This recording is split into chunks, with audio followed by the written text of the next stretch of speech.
Game Over Brasil! Bom dia, boa tarde, boa noite. Hoje a gente vai falar sobre a diferença das manifestações.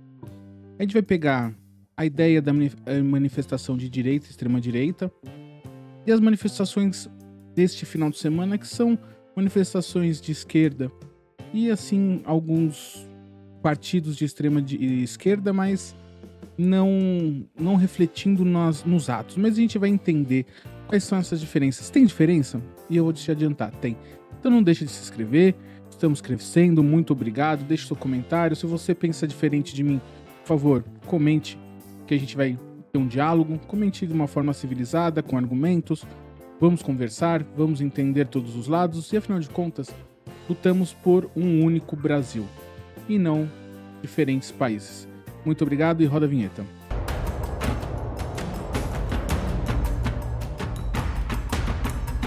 Nesse final de semana, a gente teve as manifestações contra a PEC da blindagem, contra o projeto de lei da anistia, e isso são dados interessantes porque são manifestações diferentes, essencialmente diferentes. Então a gente vai falar algumas coisas que precisam ser esclarecidas. Primeiro, a forma de como isso se junta. Na extrema-direita e na direita, isso se junta em forma de um líder. Então, você pode perceber que em todo protesto, toda manifestação tem um líder. O que é o líder?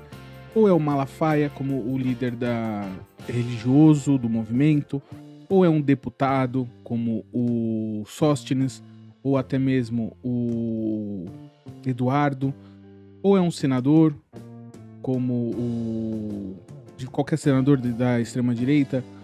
Então isso mostra que existe um líder naquela manifestação. Já o da esquerda, da extrema-esquerda, ele é um movimento difuso. Então são centrais sindicais, são movimentos estudantis, são grupos de pessoas. Então ele é difundido, ele é difuso, ele não tem o seu líder máximo dentro dessas manifestações em si. Pode ser que tenha um líder fora das manifestações, que todo mundo sabe quem é, mas nas manifestações, em cima do trio elétrico, tem artistas, tem um ou dois políticos que também não têm a sua relevância como na extrema direita e na direita. Então é um movimento mais difuso. E quais as consequências disso? Bom, a mobilização fica mais fácil da direita, porque tem um líder convocando. Da esquerda, você tem que fazer um movimento muito coordenado para ter as pessoas ali. Então você tem que coordenar com muitas organizações, sindicatos, vários sindicatos, movimento estudantil, diferentes universidades, diferentes colégios, movimento civil organizado, ONGs, então fica mais difícil. Porém, enquanto... E aí a gente vai pro ponto da narrativa. Quando você tem, como da direita, um líder forte, alguns líderes fortes no movimento, a narrativa fica mais fácil de contar e de modificar. Então, como as bandeiras do bolsonarismo. Então, era contra a corrupção. Aí o Bolsonaro e o filho dele, rachadinha, a bandeira da corrupção caiu. É patriotismo. Eduardo nos Estados Unidos agindo contra o Brasil, a bandeira caiu. É contra o Centrão. O vice foi eleito cantando contra o Centrão. Caiu. Então, quando você tem um líder máximo daquele movimento, as bandeiras e a narrativa mudam a qualquer momento. Então, você aponta a sua arma da internet, da sua bolha, pro lado que mais te favorece aquele minuto, aquele segundo. Na esquerda e na extrema esquerda já é diferente. Como são movimentos, muitos movimentos que se juntam, movimento estudantil, essa coisa toda, sindicatos, ONGs, é difícil você controlar a narrativa, porque são muitos interesses. Não tem uma figura do líder. Às vezes o líder do sindicato tem as suas bandeiras para aquele sindicato. Às vezes uma ONG de meio ambiente é diferente de uma ONG de moradia. Então são bandeiras diferentes, são pessoas diferentes e aí fica difícil de controlar a narrativa. Então esse é um dos principais movimentos desses dois tipos de organização, que mostra como o da direita e da extrema direita fica mais fácil, como eles conseguem mais o barulho das redes sociais, porque eles já estão organizados em volta de um líder que muda a qualquer momento a narrativa da história e a missão e os valores daquele grupo. Já na esquerda é muito difícil você mudar os valores do grupo porque eles são difusos. E aí a gente vai para o custo reputacional, e esse é interessante. Por que o custo reputacional? Vamos lá. Como você tem uma pirâmide na direita e na extrema direita, qualquer tipo de desvio ou excesso na fala, ele afasta as pessoas moderadas ou as pessoas de centro. Aquelas pessoas que é a maioria da população brasileira, que não entende muito bem o que é direita, não entende muito bem o que é esquerda. Elas entendem o que cada lei e cada ação vai mudar na vida delas. Então elas não estão muito ligadas nesse espectro. A partir do momento que você tem um líder carismático, como é o da extrema direita e da direita hoje, e tudo é concentrado nele, os problemas reputacionais também são. Então, quando ele é preso, quando ele excede na fala, quando ele ofende minorias, tudo é ligado a ele. Na esquerda e na extrema esquerda, nesses movimentos, o custo reputacional foi dividido com os artistas. Você não vê destaque de falas de políticos. Então os artistas, eles não fazem falas para impactar no TikTok. Eles não fazem falas para impactar na timeline. Eles foram lá e fizeram o show deles e deram o recado deles. E deram um recado neutro. Não foi um recado radical, até porque eles não precisam passar o recado radical. Eles não disputam nada. Eles não atacaram ninguém. Eles atacaram as leis da blindagem, muito a lei da blindagem e um pouco a lei da anistia, mas mais além da blindagem.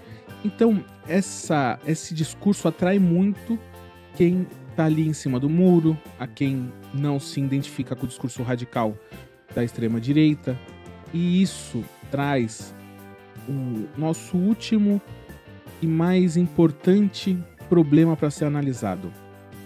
As eleições, as próximas eleições, vamos ter que observar como isso vai caminhar. Se caminhar para um discurso de ordem e de força, que seria um discurso da direita e da extrema direita, com um líder personagem forte, carismático, é possível que essa tática de manifestação exaltando o líder traga as eleições.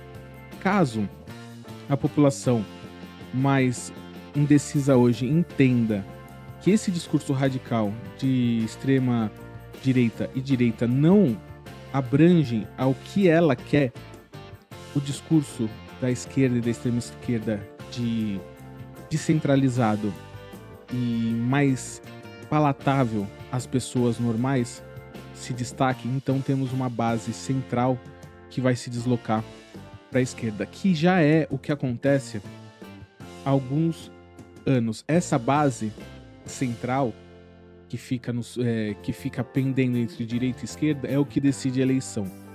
Então isso tem que ser caminhado. Algumas coisas vão estar aí em jogo que a gente precisa ver. Uma é a atuação do Eduardo. Hoje, com a lei Magnitsky, na família de Moraes e no próprio ministro, as tarifas que o Trump pode ou não colocar. Se Eduardo puxar isso de novo para ele, uma parte do empresariado vê isso como um erro e o bolsonarismo alimenta a sua turma como uma vantagem, uma vingança. Então isso a gente vai ter que ficar de olho. Há diferenças gritantes entre as manifestações de direita e esquerda no país, até mesmo porque as manifestações de direita têm um viés de vitimismo, um viés de vingança. E os da esquerda, pelo menos nesse final de semana, que foi uma manifestação equivalente ao 7 de setembro do bolsonarismo, nessa aqui teve-se um viés mais de patriotismo e de não impunidade contra a PEC da blindagem. Por incrível que pareça, nesse exato momento, o que juntou lá em 2013 o começo do bolsonarismo, que eram as revoltas de 2013, cada um pedindo uma coisa, todo mundo contra a impunidade, é exatamente o que junta a direita e a esquerda. A direita em Bolsonaro e hoje a esquerda contra Bolsonaro. A galera, independente se você é de direita ou de esquerda, é contra a impunidade. Não tem partido, não tem político, não tem população que vá às ruas defendendo a impunidade. E o bolsonarismo foi tão mal administrado, foi tão usado para o bem do Bolsonaro, do Eduardo, do Flávio, dos filhos, que muitas dessas pessoas hoje que saem às ruas pedindo chega na PEC da impunidade, provavelmente também saíram às ruas lá em 2013, provavelmente votaram em Bolsonaro e provavelmente compactuaram muitos anos do discurso bolsonarista de chega de impunidade, chega de bandido na rua. E hoje essa parte foi transferida ao lado da esquerda. Então, daqui para frente, cada ação parlamentar sobre esse caso em específico vai ficar nos holofotes.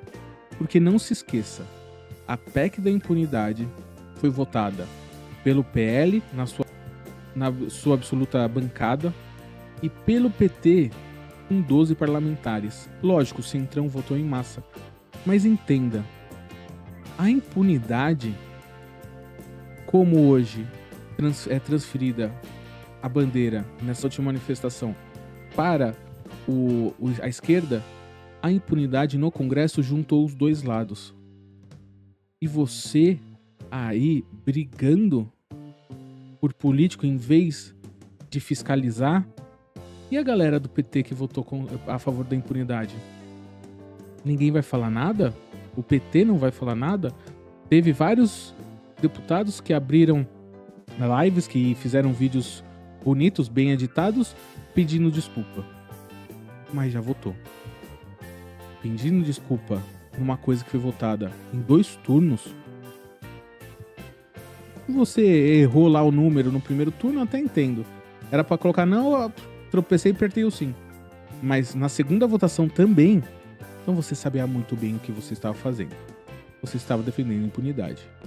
E hoje, o que juntou o bolsonarismo, que era político corrupto, é político preso, hoje essa bandeira caiu de volta na esquerda.